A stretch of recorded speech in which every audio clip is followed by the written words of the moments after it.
This is an historic moment where we have £250 million worth of investment to rejuvenate our hospitals across Stafford and Stoke-on-Trent.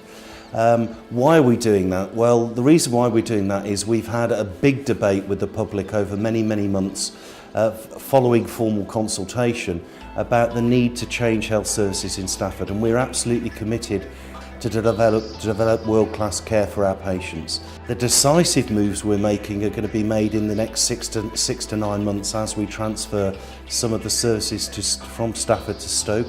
But the commitment we made to the public to rejuvenate Stafford still remains, and we are looking to transfer significant numbers of patients back to Stafford, make this a thriving, vibrant modern hospital.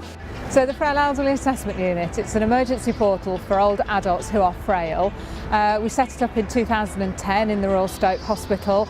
It's an emergency portal, so we have direct access from GPs, from West Midlands ambulances, from any of the community hospitals that require our frail older adults to be seen urgently by a geriatrician, and it's for people who are acutely ill.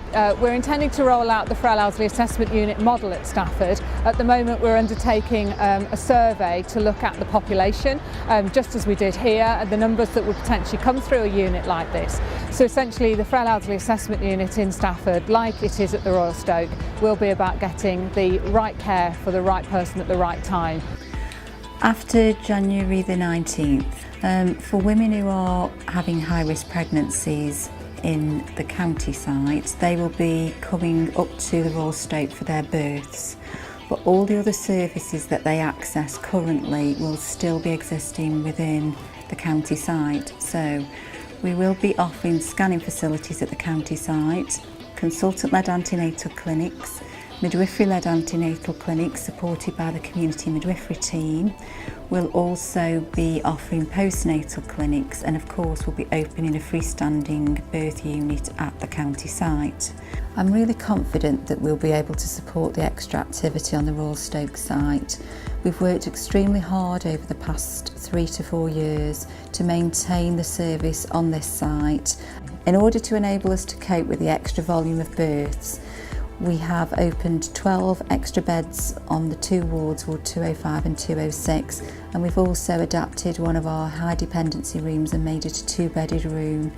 Currently we have 54 critical care beds at Royal Stoke University Hospital site, and we are planning to increase our critical care beds up to 12 in the near future. And this is to meet the service expansion, including heart surgery, brain surgery, trauma surgery and spinal surgery. So these additional beds will meet the needs of the local population and also allows access for the patients who need critical care in a timely manner, and also allows us to increase the number of heart operations and brain operations. We are a major trauma center, and there's enough evidence to suggest that the outcomes are better when the patients get access to specialist treatment and critical care facilities in a timely manner.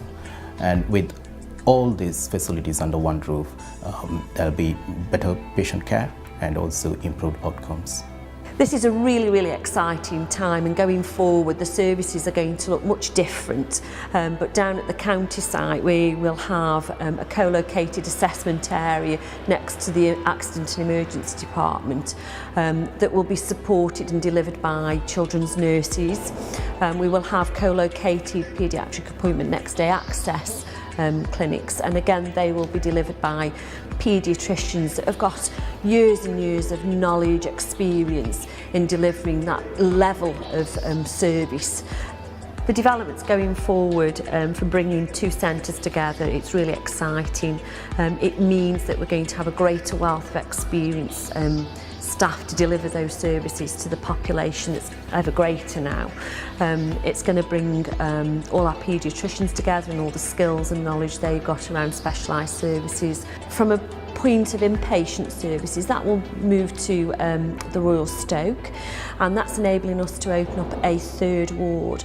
So I can only see this as a really positive outcome and a huge step forward for all of our patients throughout the whole of the locality.